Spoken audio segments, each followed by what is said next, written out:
people think that the major thing that they need to do is the major thing. Like, I got to get the funnel together and the email sequence campaign. And that is not the thing that's going to change your life. It's these little hacks. I want to hear an example of like a small tweak that made all the difference for you. I don't know how small of a tweak it is, but the tweak that is making all the difference for me this year is recognizing that I'm the problem. Yeah. Hold on, let that sit on the room for a second. We're in the building. We got our cousin back. We have our cousin back, one of our Social Proof Podcast best friends. Yeah, man. Co-host.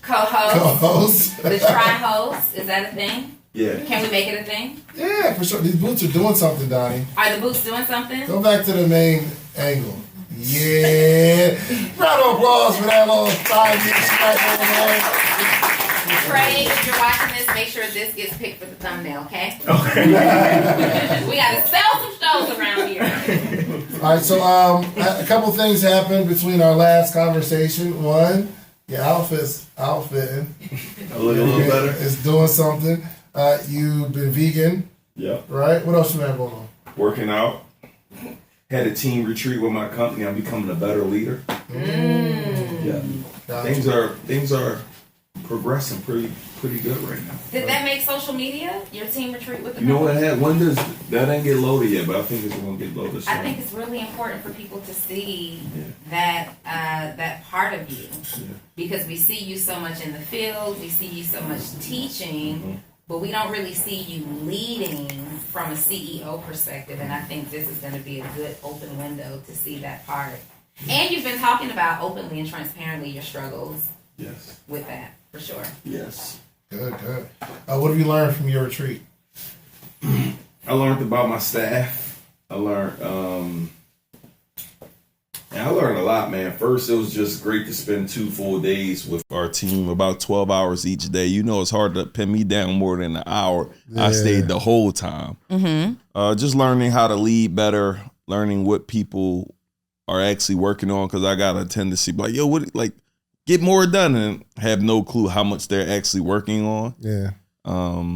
And that almost made me not feel like rushing into the office, Donnie, honestly, because I'm like, yo, if you do that once a quarter and they're all on the same page, they're on fire right now. I still won't probably do the office, but I mean, they're like, that team retreat, you got to do that twice a year or quarterly. And I think it makes a huge difference. I think the office is still necessary because imagine compounding and maximizing those results. Like if you could do that on a weekly basis. Daily basis. But even with the office, I think retreats are very important. I learned that kind of from the MLM industry. Like you have your weekly meetings and your daily meetings and mixers that you do, and it keeps you kind of in the game and growing.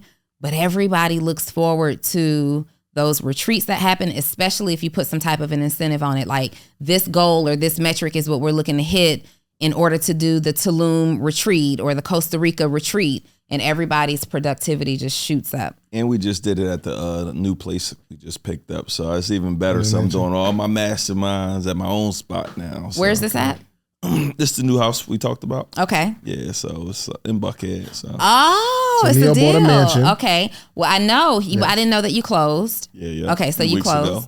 All right, and you've already cracked it open. It's up at Circle CEO Mastermind there. I had a retreat there. That's where we filming the podcast. Sorry, we gotta leave the studio. Where we going? It's all good. I ain't mad. You should. You'll be there tomorrow. But is it tomorrow? Yes. He's going out of town. I thought he was gonna be here. No, we talked about this already, man. No, we didn't. You said, yo, can we record the podcast tomorrow? I said, yeah. We're going to do it at the new spot, though, bro. You got to get the whole experience. All right, well, let's do it next week. I'll be in town next week. Come on, man. You had me put this on the next schedule, week, bro. But you didn't tell me it was at your space. It's 10 minutes from here, bro. I know. What's the difference, Chance? Right. You got to mentally prepare to go to a different space? Well, I didn't know where it was at, honestly. But does it matter? My driver will pick you up with you here. And life flags. Hey, life flags. Life flags. Is it the drive that inconveniences you? My people will pick you up. Yeah, for sure. All right, yeah, so we'll do it. Now that there's a driver involved. And I know he likes food. He's trying to I'm not going to park my car, no, I'm not doing it. I'll drive there. I'll be there. It's all good. Okay. Yo, real quick, all of your team, they're where? Different states, right? Yep. Did you fly them in? Yep. Did you pay for that? Pay for everything. They didn't spend a dime. Pay for everything. Pay for their flights. Chef, everything. striker. Nah, I didn't go striker. I go striker when I gotta go crazy. Okay. I went somebody else. I went the guy we used that day for the summit. So you don't go crazy for the team? You don't go yes. No, I go crazy for the team, but when you go striker, he crack you in your head. Striker so crazy. I called him one day. He said I think he was doing something. First of all, I got a bone to pick with you. Oh, let's talk about that. Oh, I got a bone to pick with you. What did I do? All right, so you guys. We have a few chefs that we circulate through our network, and I choose to work with Chef Stryker to do my mom's birthday brunch, right? Or it was a birthday dinner. And my mom and I live in the same condo building. Stryker arrives, he's calling me, and I say, hey, go. He's texting, and I said, hey, just go to my mom's unit. I'm still getting dressed. I'll be there momentarily. Well, he has an issue with parking, and so I'm calling him to make sure he's good because it's been a minute since I heard from him, and he's answering the phone. He's frazzled. Hey, yeah, I'm parking now. I'll be up in just a second. Will there be a cart to get my things? Like, he's really kind of like frazzled and worked up. He gets upstairs. I open the door to my mom's spot. It's a vibe. She's got her music, her old school R&B playing. I can smell the smells coming. Stryker's cooking it up. I walk in the house and I say, I'm home. Yeah. And Stryker freezes. Yeah. Hey, how are you? Stryker, we know each other. We've done this before. What have we done? Hey, how are you? We're going to have everything laid out. I'm just getting everything prepared and blah, blah, blah. So I'm like, okay, that energy is weird.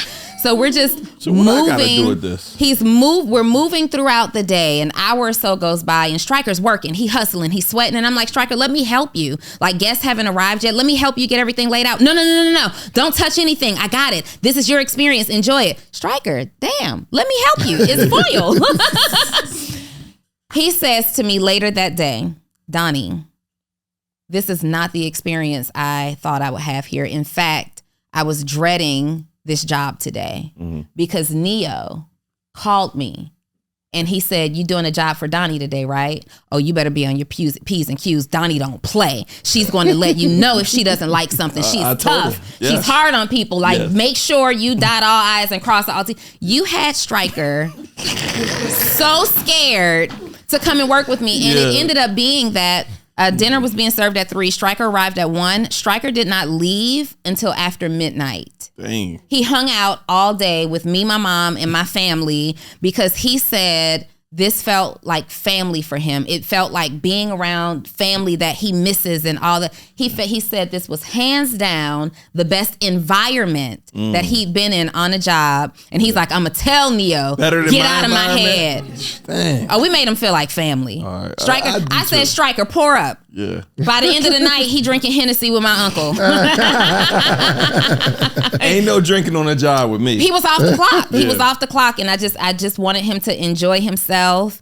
And but you had Stryker so fearful, and it brought me to think about what y'all be in these streets telling people, and why everybody thinks I'm so mean or so difficult. I know why people who affiliate with David think so, because in our relationship, I'm the bad guy. Yeah. If there's somebody to be fired, if there's somebody to be disciplined, if there's a hard conversation, I have to have it. So everybody in our circle thinks, oh, I would rather talk to Dave. I bet you would. Yeah. Y'all don't know that Dave is behind the scenes pulling the strings. I'm just his puppet out there executing. Right. I'll say something like, I mean, it's kind of out of my hands. Donni, she's, you know, Donni. I ain't nothing I can do about it.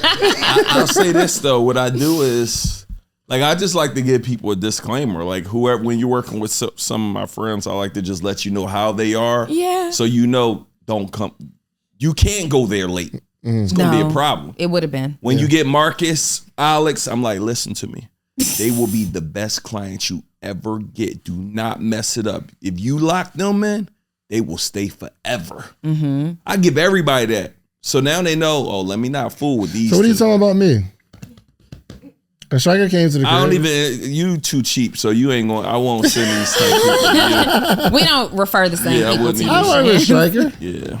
I had to give you somebody else on the scale. I work with Stryker. How many people did Stryker cook for you? It was like 4 of us. Yes. How was the dinner? You had the lamb chops? First of all, we had lamb chops. We had the cracked open sliced Alaskan king crab legs that was like this big. Ooh, you snapped. I asked him to. Oh, first of all, my budget is different than yours. So we did the lamb chops. We did the not how much you make, guys. Alaskan king crab. We did the crab cake with a special request not to use any mayonnaise. He did a short rib. He did his string beans, his greens. He did his mashed potatoes, his corn. He did his dessert. There were 11 of us. And Donni particular about food. Yeah. Oh, absolutely. I sent him pictures of everything. I need it to look just like this. Dang. I took the pictures from his page. This is the juicy, succulent. He made us a fresh cucumber lemonade. Stryker offered me when I got there. I was hot. My mom's place was hot. She never has the air on. She lives up in the sun. And I was like, God, it's hot. So he pushed this cup of water in my face. And, Stryker, where'd that water come from? Oh, no. Neo already told me. It came from a bottle. Okay. Yeah. I need to see said bottle. Yeah, but it was a good time. Stryker did an amazing job. Shout out to Stryker Eats, I think, on Instagram. You a crazy plug. You owe us equity on this plug, my guy. Absolutely. Sure. Absolutely. Yo, real quick, I want to get back to like your retreat. Yeah. And can we give Andrew a mic? Because I want to hear his perspective. Oh gosh. No, I'm sure it'd be good. It'd be good, right? Oh, I would assume so. You hope so? I know so. All right. Andrew, I've really been improving arrogant, across the board. So if somebody tell me I ain't improving, I'm really improving. So let's hear. Will we be able to see? We can see Drew, right? While we're doing that, I just have to admire how Neo is like matchy today. He's fresh, head to toe. Fresh. He got on the black-owned brand up top, Burberry at the bottom. Go crazy. He combed his hair today. Yep. Like, you really combed your hair. Because Neo just he be fingering his hair like he just frazzles it. You know what I mean? Sideline is roast. Neo got everything going for it. The jeans fitting. Yeah, you doing something. See the Prezi? I see the Prezi. Go crazy. Yeah. How do you feel? Sounding like. Because people started attacking me based on that post you made. That's good. They need to.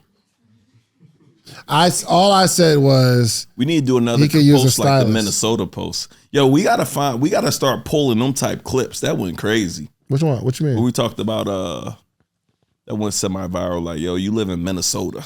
Oh yeah. They were going ham on you for that. People were. I didn't know so many people lived in Minnesota. Right. Yeah, but there were some people that's like, yo, I moved from Cleveland. He's right. Like, he's right. Yeah. Sabrina, Get Up Par, somebody. It's a lot of people moving. Yeah. Neo, what's the best thing that's happening for you as a CEO right now? Developing as a leader. I'm really putting some emphasis on it. It's like I lost somebody in my company, and she was running the whole company. She was doing an amazing job. And I didn't really see that. So when you get that hole in now I'm doing meetings. Y'all know I hate meetings. I don't want to meet about nothing. But now I'm really being conscious of everything. We got all these different departments, and just thinking another 3 to 6 months, it'll be like. So you were motivated to become a better leader by losing somebody because you weren't the best leader you could be? Yep. Yeah. So now that you're becoming a better leader, have you called her and said, come back, please? I have not yet. Do you intend to? Probably not. Did they want too much money? No, the money. I was giving her like $150, $160. Why'd she leave? Paying her I be paying people right. I remember you telling me about her. Why did she end up leaving? I think because leadership. I think she was really running the company. But I just wasn't active like I should be. I'm just running stuff like I was just a marketer in the company when I got to be the CEO. Yeah. But now I'm like being the CEO of the company. I'm still a marketer. I want to really do what I do. So we're just hiring more people to fill these executive leadership roles. Gotcha. So I can focus on my best, the things that I'm actually good at. I love it. Drew, from your experience from the retreat. The retreat was very much needed, especially, I'm not going to lie, Neo as a leader beforehand. Terrible. It was rough, right? There was no communication. There was. He's getting better now. This is me being truthful. Yeah. There's no communication on anything. I was getting last minute calls, but. You still probably get them now. Right. It's been better, but there's more communication, like more understanding on what we as a media team do behind the scenes. Like we're putting hours and hours on editing, which he didn't really realize. until we got to actually communicate that. And after he got his leadership coach as well, it's been night and day difference. You got a leadership coach? It's like what was happening in December will never. It doesn't seem like it will happen again. Because I'm not gonna be like, I was on the verge of leaving. Right, I'm gonna be honest right here. But I did see the change, and it makes me want to stay and do my work because that change was there. Yeah. Drew said ain't no amount of money worth how he was treating me. The only reason I made the comment terrible. Flaming me now. Look, the only reason I made the comment. The only reason I made the comment terrible because he said it, and it was really cool to actually hear him say, "Yo, I need to improve. Like I need to improve," and he'd come ask questions like, "Yo, you think like how can I like treat people better?" And we have like conversations, and to see it. Him developing is awesome, but literally he sought out how to become better in that space. So I think that was amazing, man. I'm really interested to hear about your leadership coaching. Tell us about that. Yeah, so I got two people that helped me. So one that everybody know, J.O. So J.O. came to the retreat, spoke. So I talked with J.O. just about Justin Owens. Justin Owens about things that I should be doing, how to be communicating. Then I got my guy, Demetrius Walker. He's play a huge role in just helping me become a better leader, even with marriage stuff. He just know what to say. Like I'm talking about effective communicator. I'm like, bro, how you say it like that? What's his name? Demetrius. I don't know if I introduced you. What's Instagram? Meet the Emperor. Meet the Emperor, okay. Yeah, you got to get with my man. He's solid, bro. Right. They got a group called Lovepreneur, so it's around like relationship stuff. But he just been helping our company, talking to all the staff, like, yo, bro, you got to do this better. That thing been working. I'm telling you, that leadership. I'm reading John Maxwell, 21 Laws or something about a leader too. So I've just been really putting a lot of information, but just really being conscious of what I'm saying, what I'm not saying, what I should be doing, how to communicate with the team. Because, I'm just a driver. We just going to go work. You know what I mean? Is it the Irrefutable Laws of Leadership? Yeah. John Maxwell. That book is right now. Powerful. Yeah. Everybody should get that. The Irrefutable Laws of Leadership. What have you seen just in what you've been doing so far in the last month has been the biggest mistake you were making before? Really not showing up to the meetings, not knowing what's all my team. Our team has grown probably like 20 plus people now, right? Maybe 30 really. I don't know, but our team is growing. Media team now, like 8 people now. It was like, I feel good about that team.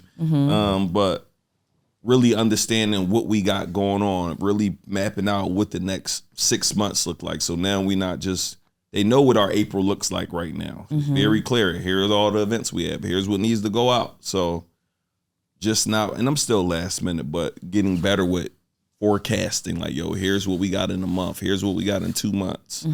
That's one thing. Big mistake. Big mistake, I really say not going to the meetings, I think. Not showing up and knowing I don't want to know everything, but right now I'm knowing about every department. Yeah. Yeah, that's amazing too. On.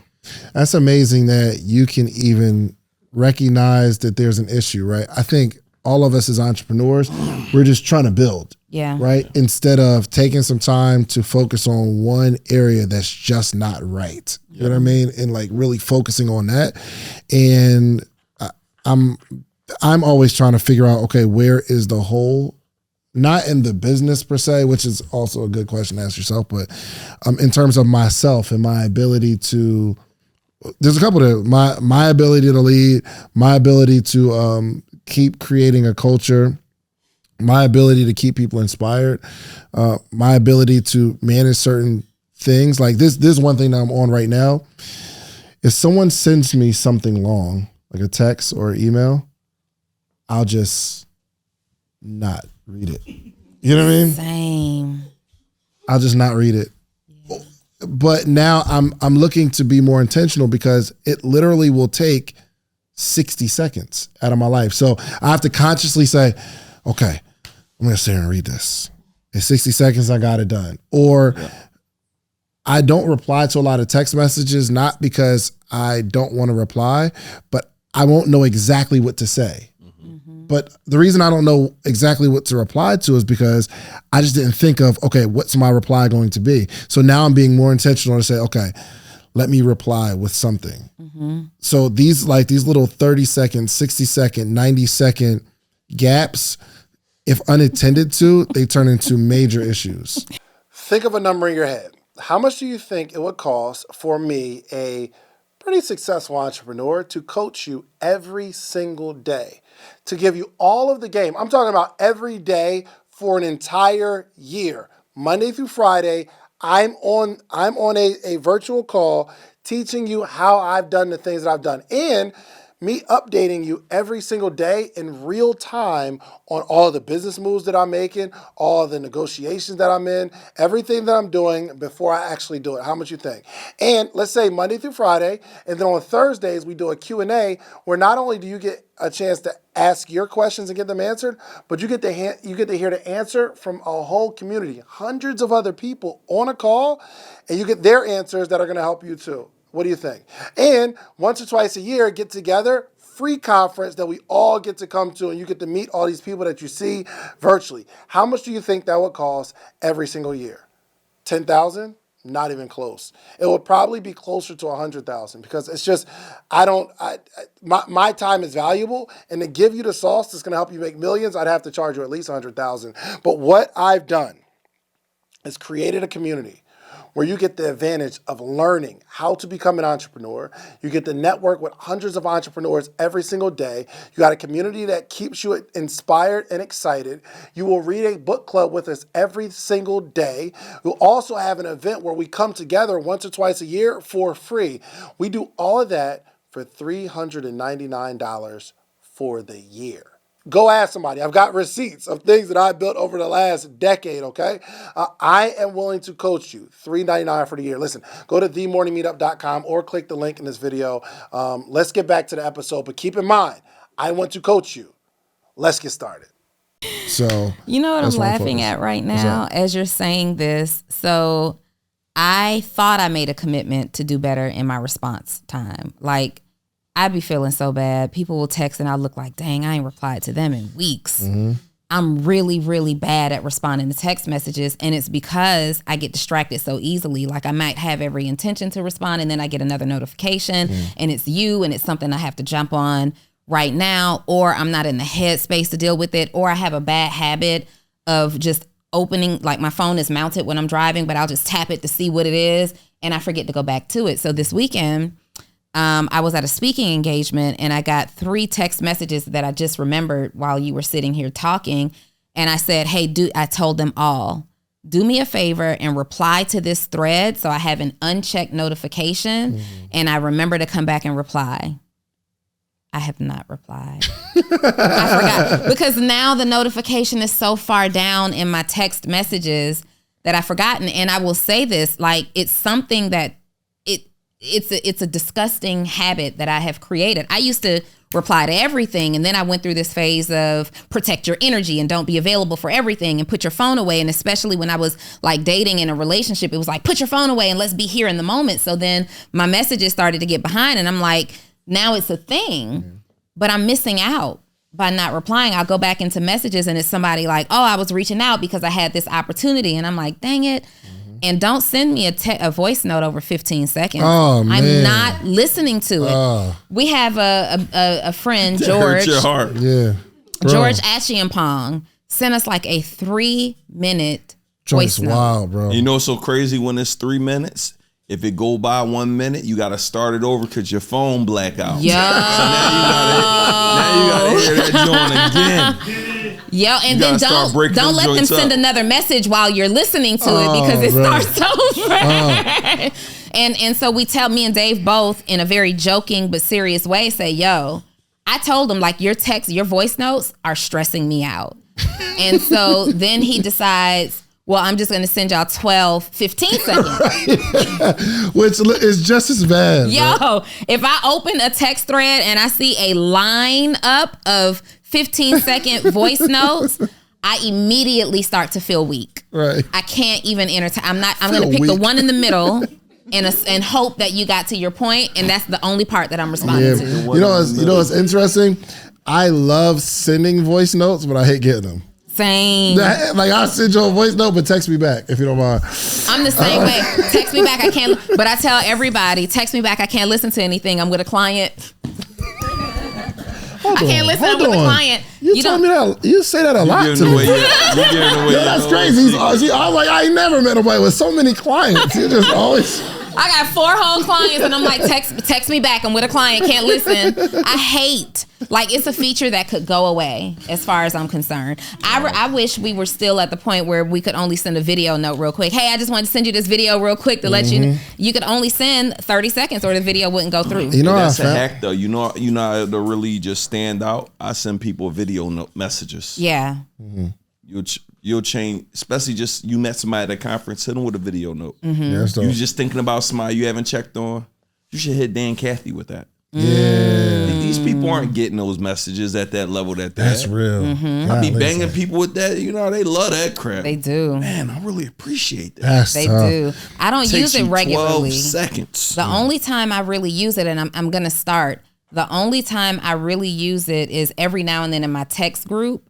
I'll send a video because nobody ever thinks it's me sending the text messages. So like on the weekends, I'm like, what's up, y'all? It's Donni. Yes, it's actually me. That you know, and that really gets people going. But now, so like I was teaching about networking this past weekend, and one thing that I love to do when I'm networking with people or I've met somebody is instead of just getting the phone number, you know, we initiate that text thread right then and there, but we take a selfie. And you put the selfie in that text thread to remember who it is. But to your point, even like, you know, those connections that you say, yeah, let's get together so we can blah, blah, blah. How many times do you come back and say, what did we say we were going to do? Yeah. Like, what if in that time, in real time, you just did a quick 30-second video? Like, all right, now we said this is what we're working on this year. And you drop that in the thread. And it's just that other step, just that other confirmation step that helps you do what you said you were going to do. What's a networking no-no? I know that was a book you had. What's a networking no-no? There's a million of them. One of your biggest ones that may be a pet peeve. Trying to impress people.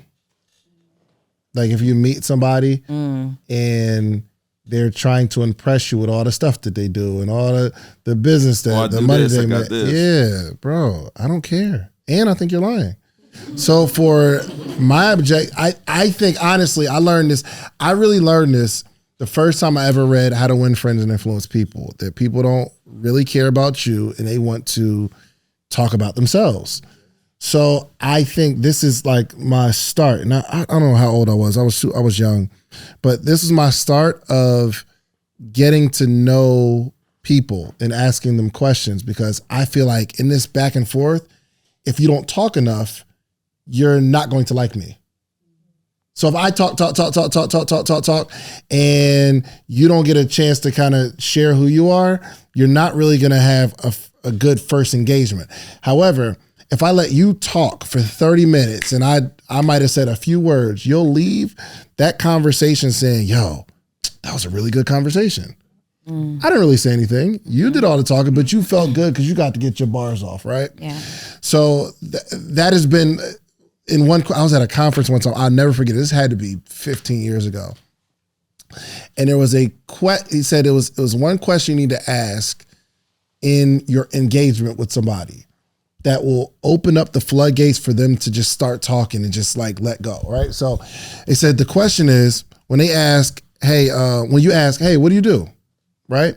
They'll tell you whatever they do. He said, here was the question. He said, always ask, wow, how did you get into that? That is good for another 10, 15 minutes because everybody's got a backstory on how they became a marketer, right? Yo, you a coach? Oh, that's what's up. Yo, how you get into coaching? Mm-hmm. And it's not going to be like, well, I set up a website. It's like, yo, I had this one client, right? And I had this one friend and I was just telling them da-da-da-da. And they'll start talking and then you ask one more question. That is a 20-minute conversation and they're going to leave saying, yo, I really enjoyed that interaction with that person. And people love to tell their story. That is a networking tip. Like put people in a position where they have to talk about themselves. Mm-hmm. It's not your time to really spew out a whole bunch of information about you. But is that where we're going in this episode, in this conversation? Maybe. I was going to say something else that, like, we were talking about Neo's saying, I need to be a better leader or a better communicator, right? I need to reply to text more. I need to reply to text, right? And people think that the major thing that they need to do is the major thing. Like, I got to get the funnel together in the email sequence campaign. And that is not the thing that's going to change your life. It's these little hacks. And I want to ask both of you all, what is one small tweak that made all the difference? Because it's not the big stuff that makes all the difference.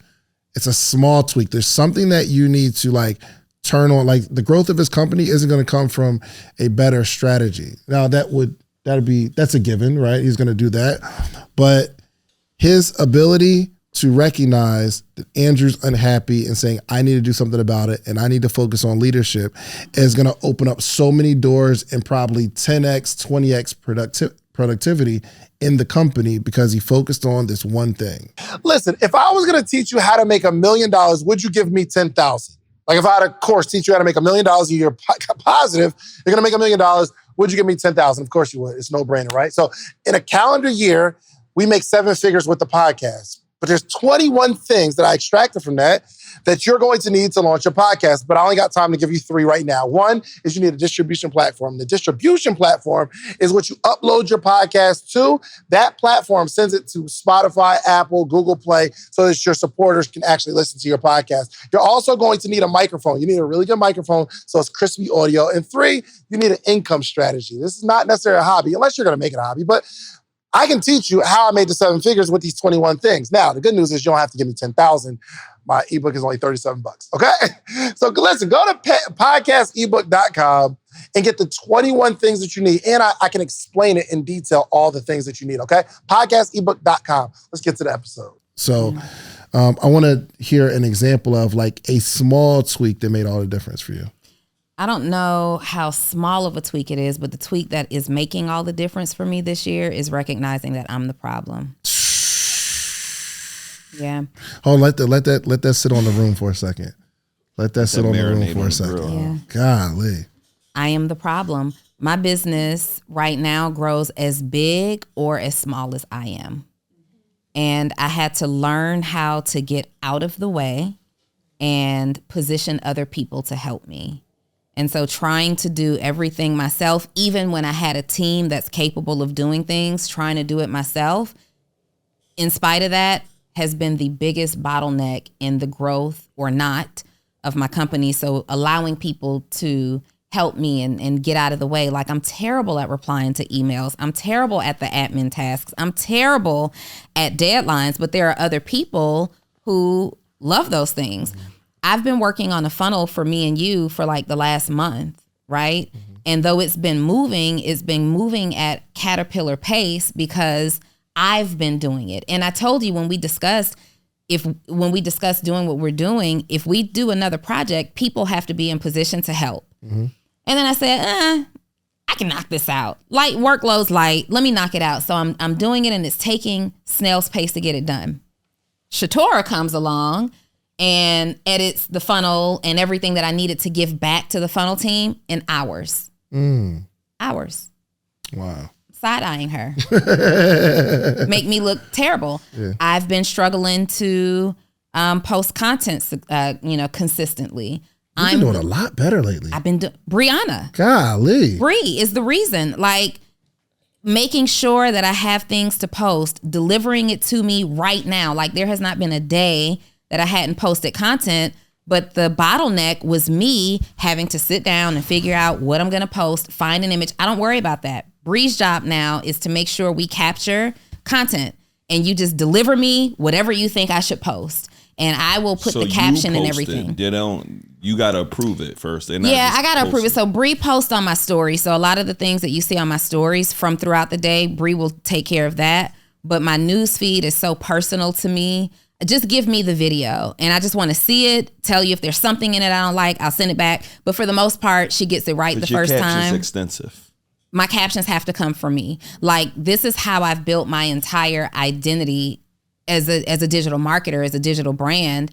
And so those are always my words. But the caption has never been the bottleneck for me. It's been the image or the video or the piece of content, searching through my phone for hours, looking for an image or a video that will match a thought that I have. And I don't have to do that. Now I have somebody here with me full time that makes sure we always have an image. We always have a video. And that's whew, thank God. Crushing it. I've been killing this content. And you know what motivated it? What's that? Was you trying me. I had to. Donnie, so I told David that I had shared with somebody. I said, Dave, I told this guy I was a content creator. And David said, why would you tell him that? Sir, because I'm a content creator. I've been creating content online since 2008. What do you mean? Oh, I don't see you as a content creator. When I think of you, I think business coach. I think, the co-host of the Social Proof podcast. But the last thing I think is a content creator. A word? Let's do that. Word? Let me show you what you've been missing.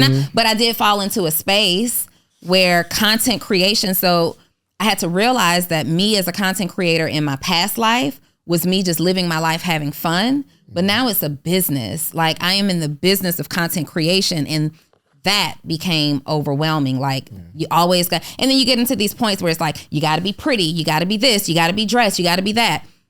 Just get the content. It doesn't matter what I look like. We're going to match it with something. And so, again, the tweak that I had to make was stepping out of the way and bringing people on who could hear what I need, my vision, and help me execute. That is huge too, because the first thing she said was, I had to realize I'm the problem. Yeah. And once you made that realization, then the activity starts to follow. Yeah, you start to discuss it with yourself. If you say to yourself, if you're able to admit and confess with your own mouth that my life looks the way it looks because of me, because I am the problem, I am the holdup, I am the only person making the mistakes, I'm the procrastinator, like, can you really be pleased with yourself? Like, at some point you have to get up. If I wake up in the morning and life is in shambles and I'm like, you know what, Donnie, it was a decision you made that's the reason why your life is in shambles. I just posted about this today. You have to take ownership of what you bring to the table. You stop saying things like, why do I keep attracting? I keep attracting all these cheaters. Okay, what's wrong with you? What about you? No, real talk. What's wrong with you? At some point, you got to say, now, you attract a woman beater one time, that might be a fluke. Been there, done that, right?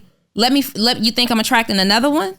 Let me change whatever it is about myself for you to think you could put your hands on me like that and not die. Right? Let me figure out what that is, because it was a repeat not die, and not too. die. Yeah. Yo. It's repeat behavior. So you're sitting there like, I keep attracting, I keep failing, failure after failure. Why is this happening to me? No. What is it about me, God, that is allowing me to be this person that fails consistently?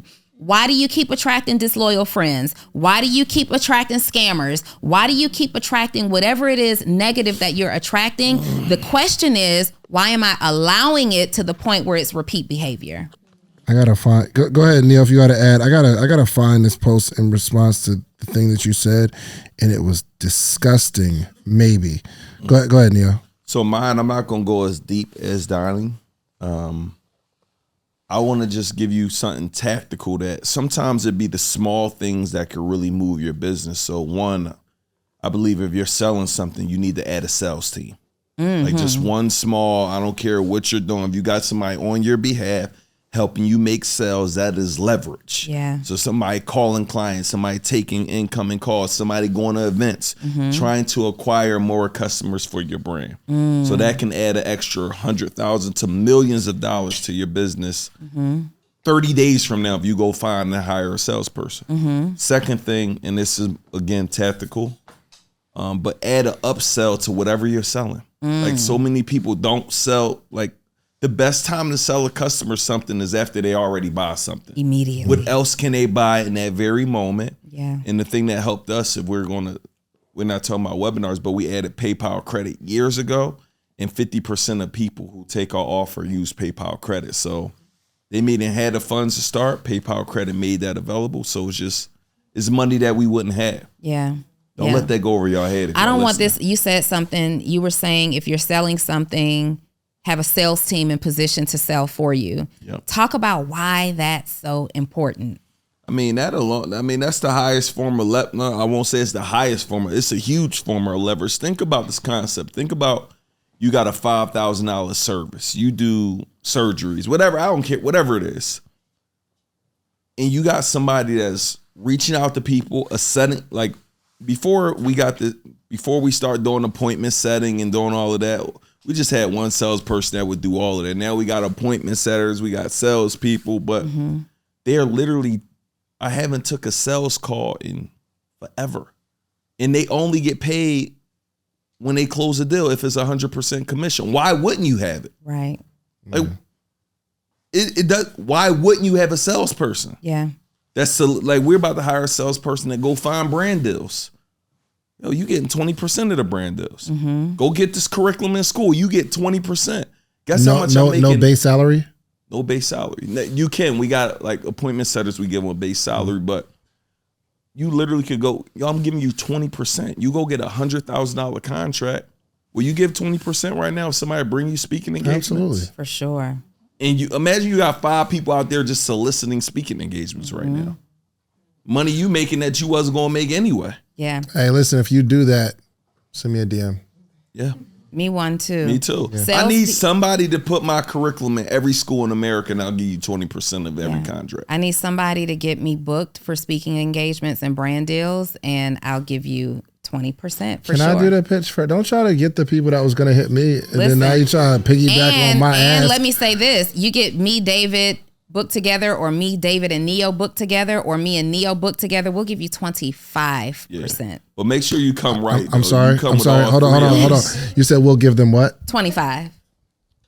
I'm cool. They gotta make sure them numbers are right. 25 is a little. First off, a booking agent normally is like 10-15%. 20 I was going we'll with. We'll give you 25% on your first one. Whoever's first to do it. Disclaimer.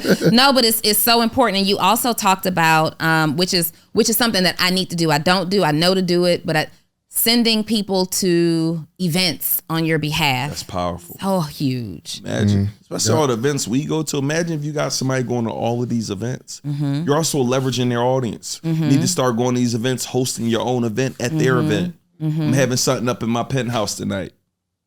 Are you? You got a penthouse? No. I'm using that for okay. Because you never know. Never know. This guy. No. I'm saying we go to somebody's event. They already spend all the money to get all of these people here. Guess what? I'm having a free event, a free podcasting event, a free coaching strategy session. Yeah. But y'all already brought our ideal customers here already. Yeah.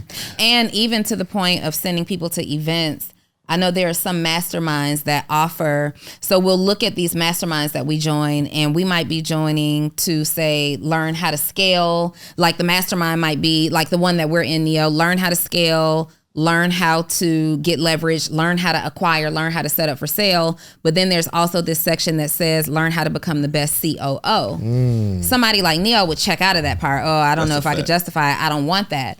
You don't want it. Don't just not use that portion. Send your COO for that portion. Many of these masterminds will tell you, if you're not the person to handle this part of what we're offering, send the team member that is. So we're investing in all these masterminds for ourselves, but are we investing in that same level of information and growth for our team, the people who are directly responsible for helping us to become better? That's important. I don't know if the moment has passed. There's a couple things based on like the stuff. You know how y'all be saying stuff that I'm like, oh, I want to say something. Okay, it hasn't passed. You said something about going, their abuser or something like that, being abused. And I saw something that was just so disgusting to me. Y'all know who Kristen Evans is, the girl who got abused by Zach Stacy. Oh yeah. The guy in the video. I'm talking about, he was hitting her so hard. He grabbed her, threw her into the TV. I don't see it. This might have been the worst abuse I've ever seen. And he is big. This years ago, right? It happened in 2019, I think. Her response, though, broke my heart. Oh, my God. What's her response then? It broke my heart. And in that moment, all I could do was think, just pray for her because she's so broken. So he does this. She's got cameras in her home, and apparently he's an abuser. She's got a 5-month-old baby who's sitting on the sofa, and in the incident, she's in like the studio apartment, and he just grabs her and throws her like a rag doll into the wall. The TV falls down on her. He gets and he's kicking her and he's punching her, and she's fighting. This is no she's little like, guy. He's huge. This is like linebacker. Right? Yes. This is like linebacker size man, black man, white woman or whatever she is, and he's just like beating her. All right, beating what was her her response? Because I can't. So, let me read it. But I have to set this up. So they go to court. He gets arrested. They go to court, and you read it. So there's the caption. Christy Evans says Zach Stacy, who was the abuser, has changed while reacting to his 6-month sentence for brutally beating her. Jail does not offer resources needed for mental health patients. Let me see if we can listen. I will continue to be an advocate for mental health, because once you deal with your trauma and learn proper coping skills, you can change behavior and communication. So she pretty much said there's been been a last 6 significant... months, he's consistently shown an improvement, as well as our son enjoying spending time with him. My concern was our son and what kind of psychological effect it would have on him having his father gone for 6 months or more. I'm an advocate for mental health. The baby at the time that this happened was 5 months old. So this makes major headline news, and he ends up getting prosecuted. He gets 6 months jail time. So the blogs, lose his NFL contracts? Of course. Yeah, the blogs get a hold of this, and they're saying 6 months, 6 months. That's so, that's crappy what he did to this woman. He could have killed her. And they later find out that she didn't advocate for jail time. She didn't want him to have jail time. And so now she's coming out and speaking and basically saying, well, I didn't advocate for jail time because jail doesn't rehabilitate a woman beater. He needs mental support and help, which is probably very true. But you whip my behind like that. I think you need a mix of both of them. You need both. You need jail. But the thing is, she's coming to his defense. This man left her for dead, and she's coming to his defense saying, well, I wanted him to be in my son's life. You don't get to be in my son's life if you beat me nearly to death. That period.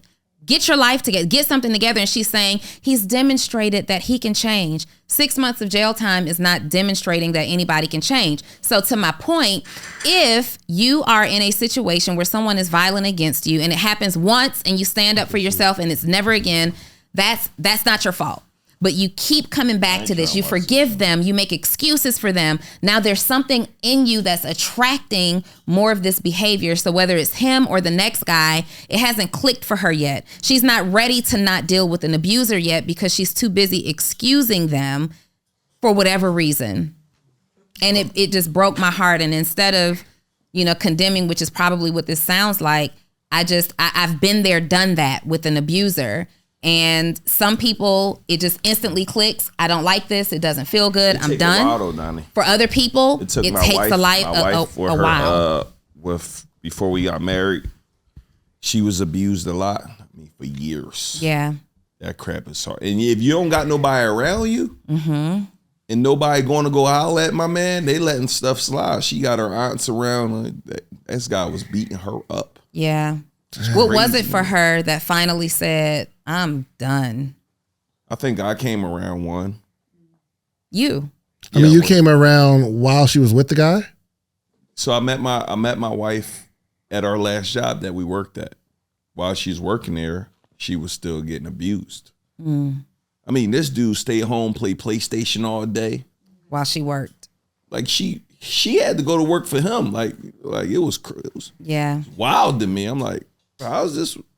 And you could tell you knew this before y'all. I'm like, why are you still like, what's up with you? It's like, well, it's almost like, I feel like, and I don't know about abuse and stuff, but I feel like they feel like it's no other option.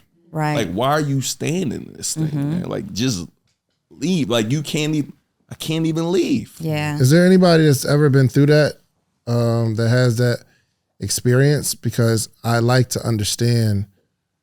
I'm trying to understand the mindset behind why you stay. Hold on, let me get a microphone real quick. Should it be a personal thing, or you could bump that camera? So my younger sister actually just left from that. She was in North Carolina and just relocated with me. because she has kids by 2 men and she didn't want to break up the home. I mean, by the same man, she didn't want to break up the home. So she decided to stay with him. And it got to the point where she's driving, he's beating her up, pretty much putting his hands on her while she's in the car in front of the kids. And it got to the point where for her, the reality had to, what's the best way to put it? She had to come to reality what's best for her kids and for her, because she does have a younger son. And staying in a relationship like that, especially if you have kids, it's to the point where the younger son is now being abusive to his siblings because of what he sees, and he's 2 years old. So she had to get out of that situation. So we literally picked up a U-Haul, brought her here, and her getting out of the state and away from around him, now she doesn't have to go back to that. Yeah. Goodness gracious. I think it's very similar because I didn't necessarily stay in the situation when I dealt with that in college, but I didn't stay in the relationship. And in fact, I wasn't in the relationship when it started. But there was a part of me the first time I saw him express how sorry he was for putting his hands on me and becoming violent. I saw the good person in him, and I wanted to believe, you know what, we can be friends. Like, I can forgive you and we can be friends, when really a person who does something like that to you doesn't deserve your friendship. They don't deserve your respect. They don't deserve your loyalty. But it's it's the heartstrings that they pull on. It's like, wow, this never happened before. He's right. This isn't like him. He's right. I see the tears. He's right. He looks sorry. So let's try to rehabilitate just a friendship. We'll never be in a relationship, but let's do a friendship. And it comes down to 2 things. And we can relate this to any areas of our lives, whether it's a domestic situation or even staying in a struggle, like financially, as an entrepreneur, giving up. It's hard when you're in the midst of something. It's hard not to 2 things. It's hard to see that you have other options, like Neo said. Yeah. It's hard to see that you have the option. 2, it's hard to understand and own the fact that you have control. You have the control to change the situation, whether it's financial trauma, physical trauma, or whatever it is. You have the control to change the situation. And number 3, which is tricky, and you have to really, really be deep into personal development. 2 things. It's never as good as you think it is, and it's never as bad as you think it is. Those work together. So your finances are never as good as you think they are. You could be up, but with one bad day or one bad news article from realizing how down we actually are, right? Goodness gracious. We down. And it could be bad, but it just takes you learning about a situation slightly worse than, or it takes you escaping that situation to realize, you know what? It wasn't as bad. So if you understand that you do have options and you are in control, and never ever accept that it's as good as or as bad as you think it is, you can begin to work yourself out of it. But it's a mindset shift that has to happen. I think though, Donni, you put your hand on a woman, that's non-negotiable. It's non-negotiable. I mean, that's not even, yeah, I'll give you another shot. No, period. You shouldn't even, that's like one of them joints that you were raised to know, don't put your hand on a woman. I don't care what you, like, I don't care how bad it is. Put the camera Keep your hands to on yourself. Me. You will die, and you should die. Okay? Like, dead serious.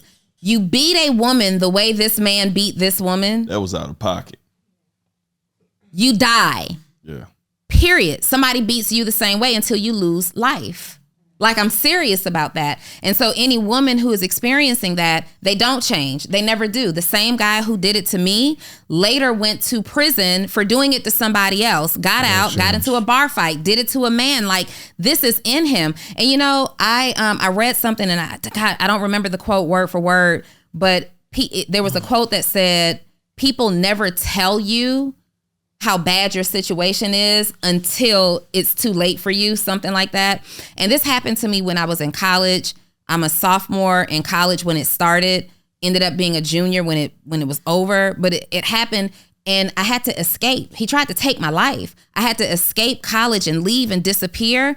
And so many people called me later or wrote me letters and said, yeah, he used to beat his ex-girlfriend, and I wanted to say something, but you seem so happy.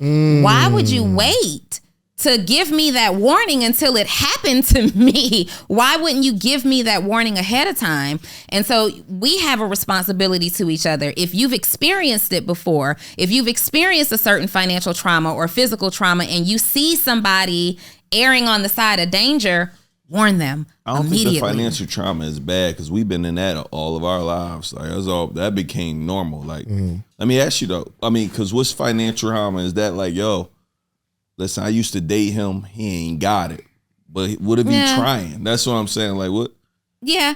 So as of late, I reward trying. You reward trying? I reward trying. Okay. But that's kind of what this lady is saying. She's like, I reward him. Last 6 months, he's trying. Financial. I don't care what she were talking said. about That's financial. going out of pocket. After that, it is. But the thing is, because we aren't in it, and there's something going on in her head. She thinks he's mentally sick. She's mentally sick. She has something going on in her head that says, I'm willing to go back through that because things might change. What? And she can't see it. It's like you're in a bad situation. You ever been with somebody, you dated somebody, and it was a terrible relationship. In the moment you get out, you're like, yo, I am so glad because like they put me through hardship, pain, like they keep cheating. They make me feel like I'm not worth anything, right? But as time goes on, in 6 months, you're removed from the feeling and you forget about how bad things were. Like in hindsight, it's almost like, well, you know what? I was a little hard to deal with because we're so far removed from it and then we get in it again. And then some time goes by and we forget how bad it was. How do we break out of that mentally? Because that is a lot. That has a lot to do with our mental health, and it affects more than just a relationship. Preaching to the choir, Reese, there, insert dramatic music because that was it. That's the clip. A couple of things. We get so used, people impact most of our experiences. And in a situation like hers, I imagine that this man manipulated her so badly that she lost all self-worth. And her self-worth was wrapped into this relationship. You're dating this athlete. And it doesn't just happen with people with money. Yo, let me tell you how much audacity people have. You be broke as shit putting your hands on women. How you broke as hell and beating on me? Imagine that if you don't go get your account out of overdraft and quit playing with me. No, but quit playing with me, sir. No, but seriously, sometimes your self-worth is destroyed by somebody that you've attached yourself to. Like, manipulators are so good. People who will beat on you or people who mean you harm or will steal from you, they have pegged you from day one and you didn't know it. So the whole relationship has been an act. I'm going to get her to this point where she feels so small. I'm going to love her so much that she doesn't feel like she needs to be around her family. I'm going to give her so much quality time in her love language that she spends less and less time with her friends. Now it's all about me. Do you think that people are seeing that strategically or they're just being jerks? Oh, it's strategic. I mean, there are some people like a manipulator, like a salesperson. Salespeople are masterful manipulators. Manipulation is not a negative thing. It's just if it's done properly. Well, manipulation simply means to encourage the result that you want, essentially, right? Manipulation is getting somebody to make the decision that you want them to make. Those decisions could be good. Those decisions could be bad, right? And so when you're in a sales cycle, on a sales call, for example, from the moment you pick up the phone, we are manipulating the conversation to help you, encourage you, make a choice that benefits you and that benefits us, right? And people who are that way and they do it maliciously, they've spotted their next victim immediately. They know one day that they're going to break you down and put their hands on you. They know it. they might even believe that they've moved beyond this area of their lives. They might believe, I'm trying to get better. Ooh, but she's that profile. She's the one. And they make you believe that you're the reason that they're this way. Anyway, you think about this woman, the crib that she's in doesn't scream that she had any bread, which is, I got a lot of questions. Oh, for sure. He an athlete. Why you live like this? You got him in your 300 square feet beating on you? He's an NFL. So that's already like, he's been manipulating her. I'm going to keep you broke. I'm going to keep you just enough. I'm going to give you a baby. You're about to be mine. You stuck with me. I'm taking you away from your family. I'm going to put my hands on you every second I get. Any joy that you get that requires money, I'm issuing it out to you in an allowance. It's manipulation the whole time. The beating was just the cherry on the ice cream. I mean, he hit her before, though. You could tell. 100%. She said it. What? He's beating her. But she just continued to stay, man. And I don't know. I was just speechless when I saw that. Because now I do think there are some things that come to make you stronger and some things that come to make you weaker. Like abuse comes in positive and negative. So you're going through issues and life is abusing you, but at least you're moving towards a direction and you're growing. And like there are some things that you can control. On another end, physical abuse, you can't control the other person. And maybe we think we can, but I don't think we should automatically. Here's like the question of morality.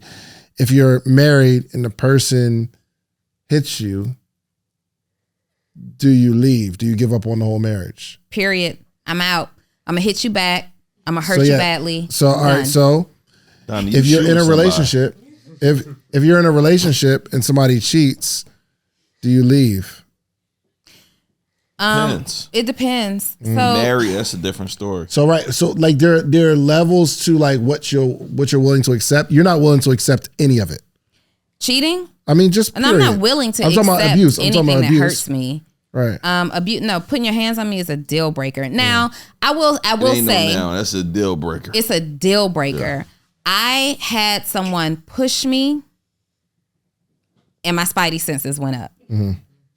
So what we about to do this? What type of push? It was like we're in the middle of a heated argument and they pushed themselves past me pushed me out of the way. Or like I'm out of here. Push me out of the way.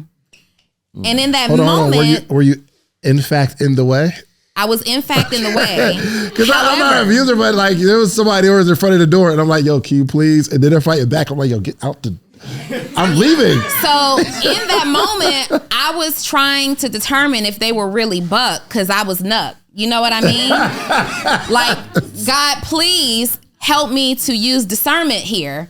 Are you beating me? So like now you just don't have any room to be physically aggressive with me. It's a deal breaker. For years after that, I was so scarred and traumatized that if you raised your voice at me, because I sat for years trying to figure out how could I was even a women's empowerment person at that time.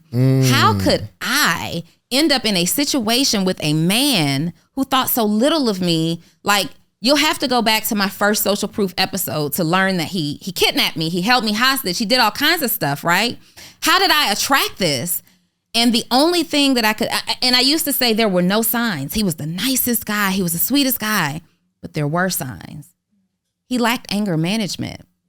There was no middle with him. He was either great or he was pissed to the next level. And I could remember being like, why do these things work you up so badly? Why do you get so angry? Why do people get under your skin so much? It was like, if we argue, we're having a massive blowout arguing. He's storming out of, my dorm or my apartment at that time.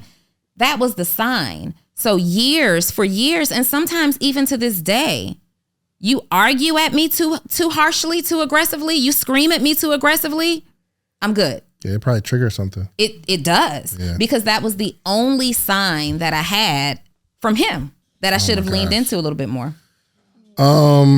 Goodness gracious. All right. Can we talk about something positive? Yeah, for sure. I'm in a funk right now. This is crazy because I'm getting even more angry. I know. What you think people going to think about this episode, though? Oh, they're going to love it. Oh, they're going to love this episode. For sure. Yes. Okay, yeah, it's not over. Go for it. Well, I was going to say that, so I've had the push before, and at the push, I was out because I blacked out. But I've seen it. I've seen it growing up. I've seen it with friends. I've seen it with family. And I think it's kind of like everything else. The heart wants what it wants, and you aren't going to do even what you feel like you want to do until you're just ready to do it. Like you're not done until you're done. That's real. And you can't make someone be done. That course would be the amazing course to put out. Like, how do you become done? And I think that's just the inner First of all, self-conflict. Let me write that down because I just got. That's gonna be your next caption. Jada, what's up? I've experienced emotional abuse and sexual abuse, and somebody Explain the. Are you saying like you were raped? How old are you? Because you look like you like 18.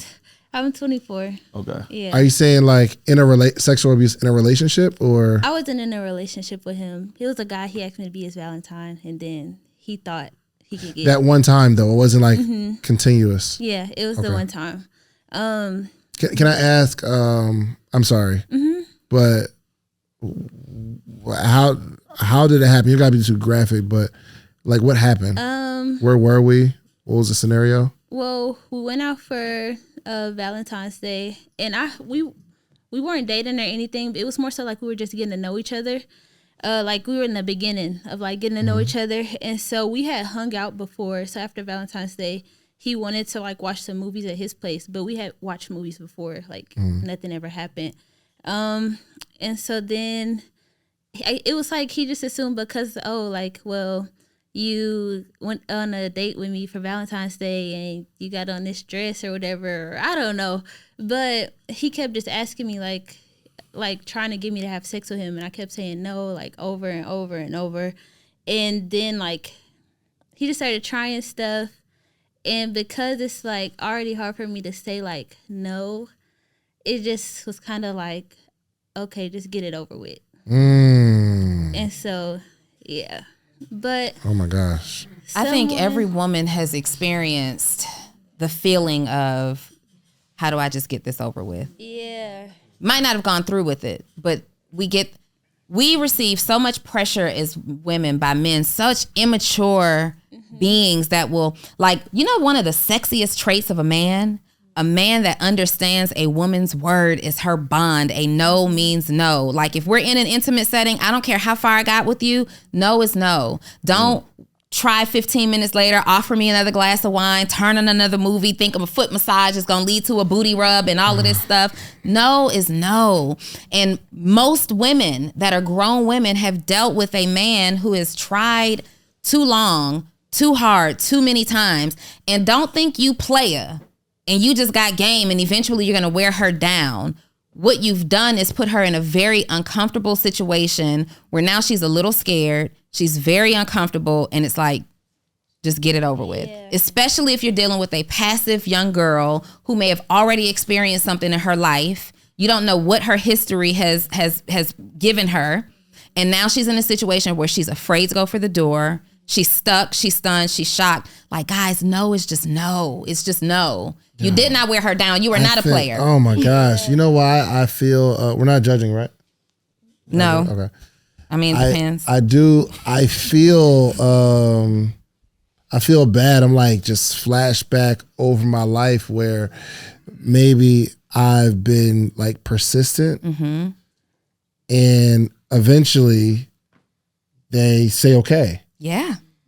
Right? You might be in that mode, or like you're at it. I've never been like an aggressive person, like just like, no, let's go. Like, but you're in the mode and they're there and you're gonna attempt, and eventually in your mind you think, oh well, they really wanted it. They were just playing hard to get or whatever. But maybe I was persistent. And like when she said it, I'm like, it wasn't about being aggressive. You're almost like pestering. It's like, pestering. Let's just like, come on. And eventually, and I never even thought, and I pray that none of those people, and it hasn't happened often, but I can remember a couple times, I pray that it wasn't all right, I don't feel comfortable and he's not going to stop. Mm-hmm. Yeah. You were a whole thought out here. No, I wasn't. I mean, because you went to like the chest clutch. Like, yeah, I man, because I felt none of you girls. I felt so bad in that moment. From Shan's past. And I thought I was just so smooth. Like, you thought you were smooth and a player. But it's like, you know, people will wear, and somebody's looking at this and they're going to say, no, you know, if you're uncomfortable, just leave. You don't know people's history. Yeah. You don't know what they experienced that makes, like, what if when she was a little girl, she tried to escape an uncle who it would have gone from just going with it to now you got beat and it was brutal and it was violent, you know? So you don't know what that person dealt with. And I'm sure nobody felt that way, because there's a little difference between a light persistence and aggressiveness. Yeah. And some people get really aggressive. I want to finish yours, because I got to get on a different topic. Yeah, please, bro. This is crazy. Yeah, but it's like Dr. Phil. But it's helping somebody, so I'm not mad at it. But we got to. But it makes me cringe thinking about this. Yeah, I think about my daughters. Yeah, I was gonna say how Donni said it made you think like, what is wrong with me, or what type of woman am I for you to like think that that's okay. And I've had like emotional abuse, like with my dad, and like I had like a little bit of emotional abuse in like a relationship, and I had like the same thought, and somebody told me they felt like it was because they say I have like this childlike innocence, even though I'm not a child. They were like, how I carry myself, it makes it seem like, oh, like you could be yanked around, or you could be treated a certain way just because, like, I don't know. But I also think I could be like overly forgiving. So like with my dad, when he would do stuff, I would get hurt, and then what stuff? You said emotional. Is that yelling at you? Like what? Like he would call me like a dumbass, tell me I'm a failure. Like he would always like talk to me like it was like one of my friends broke an umbrella. And he like went off on me like about that, telling me like how stupid I am. When I had to drop out of school, he said like, I'm gonna take everything away from you and you're not even gonna have a pot to piss in. Like, but he didn't want to help me with school. Yeah, like he had the money, but he didn't want to help me with school. And so it was like he always wanted me to like make me feel small, like I don't know, but that's how he was raised. So he thought it was okay. And so my mom, she would tell me like, oh, leave your dad alone. But then it's like every time I start to see him like show a little bit of progress, I'd be like, no, like I can forgive him. Like he's getting better. And then like he'll come back and do the same stuff. And it would be like, it's like he'll do stuff to make me like feel like I need him. And then just try to like take stuff away. And then also even like growing up, he was like the parent that had money, that lived well, but treated me bad. My mom didn't have money. And like living with her, it would be more of a struggle. So I had to choose like, do I want to live nice and be treated well, or do I want to struggle and like at least have a parent that supports me? And then I chose like through high school, I said, well, I'm gonna just live here. I get to live nice. But I knew like what came with that. And so, yeah, I feel like I realized like I try and like see the good or not, even if it's just like a little sliver, like a little tiny bit of good, you know? Like I try and like see like, oh, well, they're trying, just for them to come back in. I remember a phrase that, Neil, we're going to get to something more positive, okay? I remember a phrase that always stuck with me. And when I was younger, I heard it and I didn't agree with it. But the older I get, I 100% stand on it. The phrase was, people change, but not much. Yeah. I found that to be true. I agree. People change, but not much. Not much. All right, Neil, give me some... Before we change gears, I want to say... We are here. I want to really say thank you to the men who have come and been a rescue agent for some women. And right here on our panel, our cousin to Social Proof Podcast, Neil, thank you for what you've done. You probably saved Mindy's life. Yeah. Like you probably are the reason, you're definitely a huge part of the reason why she's flourishing and living like she's experiencing joy, because you rescued her from a horrible situation. And there are so many men who would shy away like, oh, she's been hurt, she's been scarred, she's damaged goods. but seeing the beauty in her and deciding that, you know what, this is someone special and I am going to provide a special life for her. Like, I think everybody deserves to give him a round of applause because that's huge. How nice is Donni? Thank you. Well Make me feel nice. Oh, yeah. Thank you. All right. No tears? Come on, man. Cry a little bit. Cry. Give me a little bit of water. All right, in terms of as we wrap up, we'll have Neil close this out with. We gotta have one more conversation before we just. Well, we've been here for a little minute, but I think this is gonna tie into what we're talking about. We gotta come on a. We gotta leave on a high note, man. We gotta leave on a high note. This is good. This is what I'm gonna ask you. Transition into the. It's gonna be a nice transition. Okay, just hear me out. Okay, so. I guess maybe it's not. I don't know. We're gonna see. Give me from the time of you, your dad not being in your life. I know it starts rough, right? But it's gonna get. Here we go, man. And everything in between to you having 20 plus employees, things of that nature. What were the internal changes that you had to make? And give me 3 internal changes that you had to make. And talk to anybody that's dealing with those things as well, how they can make those changes as well. 3 internal changes. Well, I never missed my dad not having a dad. So I never really missed not having my dad because my mom and my grandma took good care of me. Where I know a lot of friends that are really upset that they didn't have that extra person, which.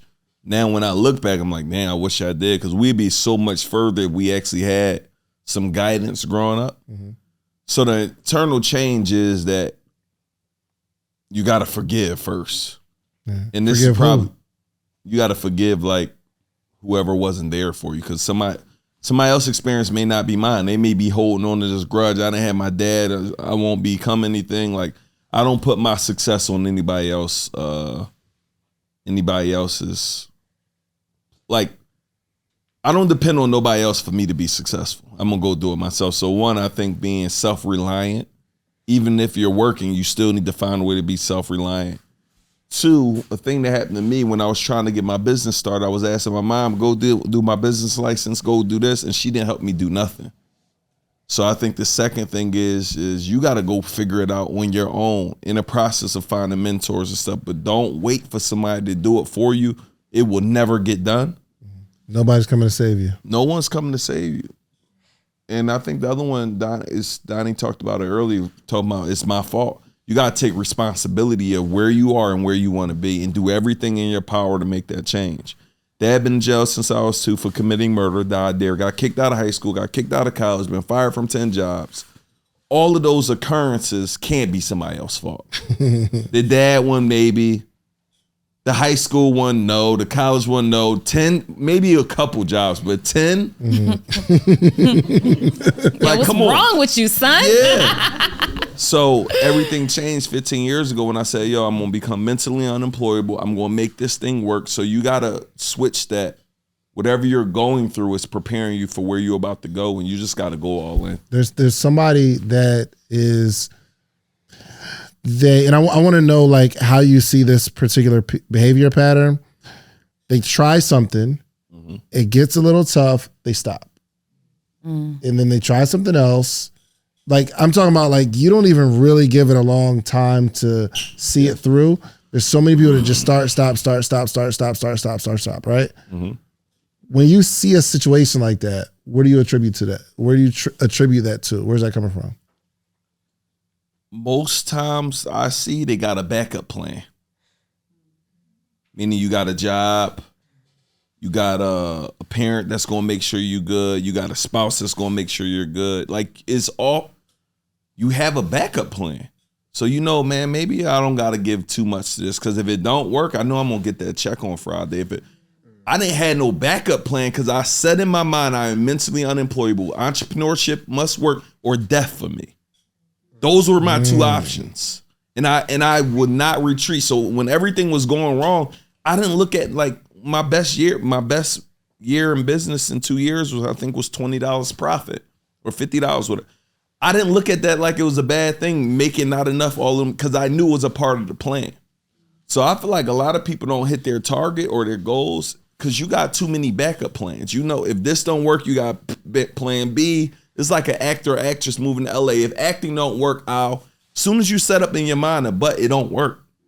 So for my situation is different, but I think you got to remove your backup plan. That don't mean quitting, but you got to know like, yo, this business is going, me being a business owner is going to work. This business may don't work, but being a business owner is going to work. And the second thing is I think you need to actually see what you're doing. Is it actually sustainable and does it have a future? I'm not going to recommend you go start a fruit truck right now. Will it work? Yes. But will it give you your dream life? I highly doubt it. Yeah. I wouldn't have started a fruit truck then if I known what I knew. I would just take my grandmom every week to go get fresh fruit. And I was seeing this look like a business that I'm smart enough to start. There's some people that go get 10, 20 trucks. And then my mentor owns something called Produce Junction. They probably do 20, 30 million a year. He's Produce Junction. I remember they had one in Willingboro. Yeah. Oh, wow. That's my mentor. Oh, that's crazy. Got a plane. I'm talking about he up. He know nothing about online either. He's up. But I say all that to say that's very hard to go get to that level that he's at. So I think the biggest thing is you must make up in your mind that whatever you're doing, that it must work, but you got to actually make sure it's the right thing.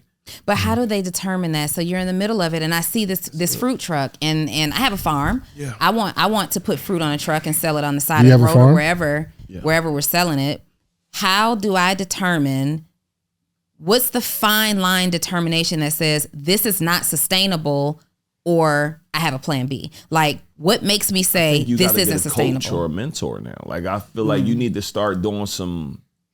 What I do that makes me start a lot of businesses is I just go find somebody who went before me and let them be my example. Like the fruit truck business, that was my example. A junk removal business, when I started, I had another example. Make sure you are following an example of somebody that has some success in that industry and maybe multiple people, and reach out to them. And is this something that, if you was to start over in 2023, whatever year we in, is this something you would do right now? Do you think this is something I should pursue? But then I think you should ask multiple people that, because everybody got a different perspective on it. You know what I mean? Like, what is your goal? If your goal is to make $5,000 a month, this may work for you. If your goal is to make $10,000, now this may don't work. If your goal is to start a podcast and become a millionaire tomorrow, podcasting may not be the thing for you, because it may take a year or 2 years or 3. How long you been podcasting? Forever. How long? That long. 2018. Right. So 4 years. But do you got 4 years to take? Young kid that met up, yo, I'm trying to make fast money. What do I do? It's like, my advice to you is going to be a little different than, I got 5 years. I'm trying to build wealth. It's a different. So I think you got to really go seek out knowledge. You got to really go seek out knowledge from others. You don't necessarily got to pay nobody. You could just go listen to podcasts, read articles. I think that's the struggle that many people are having right now. How do I know if I'm just giving up or if I'm really working on something that's just not sustainable? That's good. And that's a conversation for our next episode. I'm going to write that down. And that's exactly where we're going to be. The difference between giving up and admitting that this is just not it. I have a strong belief that is not going to be the conversation we have next time. But we'll see. I got faith in you. Texting it to the group right now. Look, y'all, thank y'all for being in the audience. We got to wrap up, but this is amazing. This is like a roller coaster of stuff going on. And I feel like I need to face some of the abuse in my life in terms of, like, I think I abuse myself, and I have to face myself and identify why I'm doing this to myself. Like, why do I continue to put myself in harm's way to help other people? Or I was actually going to make a post. I am probably one of the easiest people to take advantage of, because on the server, I just trust everybody. I mean, it's just, I give you the benefit of the doubt up front, but that is me doing something to me, not somebody doing something to me. Makes sense? What is it about you, Shans? Because I've been telling you this for years. I was just telling, I think it was Ernestine yesterday, that you're gullible. Golly, yo, why? I can't like having a transparent moment about myself. Where you're right. You're gullible. I was like, no.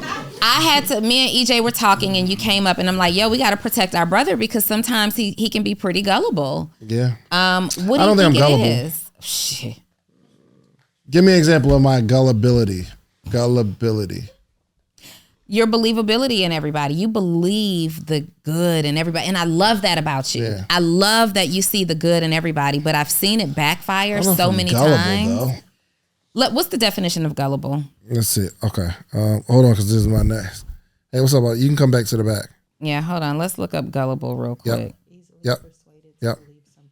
Gullible. Kay is about to come get you. You going to do that on mic? I'm sorry. It's my next. Easily persuaded to believe something. We're on that episode, bro. So, an attempt to persuade a gullible public to spend their money. Well, you've done that to me. I guess I'm gullible too. Donnie, you need to jump on this. You need to jump on this, Donnie. Invest in this, Donnie. Okay, we'll talk about that next week. No, but you are slightly gullible. And I don't know if I'm gullible. You just heard me say the definition? I trust. Yes, I do trust people, but it's not like somebody can sell me a bridge. Somebody can sell you a bridge. No, they can't. If they can prove that bridges is what's popping and what's next, you're investing in the bridge. Does that make me gullible, or it just makes me an investor? I throw mad stuff at the wall. Listen, when it comes to an investment or something like that, I'm going to obviously do my best to kind of vet it, but I lose some and I win some. Shans, you got me involved in like 3 investments so far, which and makes gullible. None of them were vetted. No, I trusted you. Yeah. Right, so I trust the person. You say he 0 for 3? What? He's 0 for 3 right now. Here's the thing. I convinced her to podcast, and it worked out. And that so worked. It won't always work out. So you're 1 for 4. But we've had a bunch of situations where we've made way more money than we've lost. We don't know yet. There's one last situation. This one situation is pretty major. But I can't control that. Okay. But all right, man. Let's wrap this thing up. We gotta get out of here. Yeah. Neo, close us out, man. Yeah. What should someone do right now? Take action right now. But really, right now, I think you gotta focus in 2023 on execution. Like everything. Like there's so much information going on out here. You need to go get some and just execute on every single day. And my thing is, how can you become better by 1% every day? That's my goal. Like, how can I get better 1% every single day? And at the end of the year, you got 365%. You have just improved, but it's going to take you to be consistent. It's going to take you to get around the right people. As Donnie said, it's going to take you to have 6, 7, and 8-figure conversations every day. And it's going to take you to got to really go all in and act as if this is your last year to live. Yeah. If you act like that, you're going to be moving different. You're going to be operating different. You're going to be playing at a higher level. So that is my message for you guys. Stay tapped in. Every week we have a masterclass. Go to eventsspacemasterclass.com where we teach people just like you how to open and fund your own profitable event spaces, as well as we got an upcoming event around event spaces, the passiveincomeconference.com, I think. And you got a podcast, man. Yeah, tell them about the pod, bro. Oh yeah, I got a podcast. Yes, sir. Yeah, Circle of Greatness, y'all. I believe we're on like episode 10 or 11. We're really 100 and something, but for sure. We outside, y'all. So check out our podcast, Circle of Greatness on YouTube. We drop an episode every Tuesday at 9 a.m. We'd love for you guys to tap in. And to work with me, go to mastermindwithneo.com. Let's go. There it is, man. Make sure y'all follow my boy. We out. We are out. You just watched this whole episode. If you like this episode, watch this one right here. Click right here. You're going to like this one if you like the one you just watched. Check it out. When I tell you these envelopes help, oh man, these envelopes help. So get your envelopes, guys. Get your envelope and mark them for tithes. Mark them, right now it just might be savings, but determine what that savings is for.